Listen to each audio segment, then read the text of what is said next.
Hello বন্ধুরা, আসসালামু আলাইকুম। আজকে চলে এলাম আর একটি নতুন মিনি ব্লগ নিয়ে। আজকে দুপুরের নামাজ পর বেরিয়ে পড়লাম তিন বন্ধুতে ঘুরতে যাওয়ার উদ্দেশ্যে। তাই এক বন্ধু বলল কোথায় যাবে, আমি বললাম চলো বহরমপুর থেকে ঘুরে আসি। আরেকটি বন্ধু বলল বহরমপুরের কোথায় যাবে, আমি বললাম তুমি বলো কোথায় যাবে। সে বলল চলো মোহনমল থেকে ঘুরে আসি।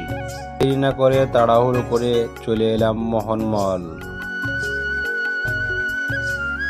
এখানে দুই বন্ধু লিফটে উঠছিল আর আমি ভিডিও করছিলাম।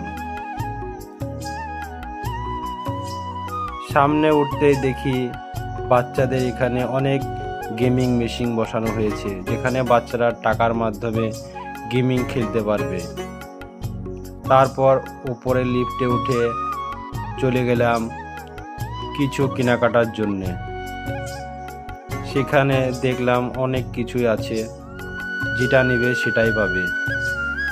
তাই দেরি না করে তাড়াহুড়ো কিছু কিনে নিলাম। বাড়ি এসে এখানে মিনি ব্লগটি শেষ করলাম। আসসালামু আলাইকুম।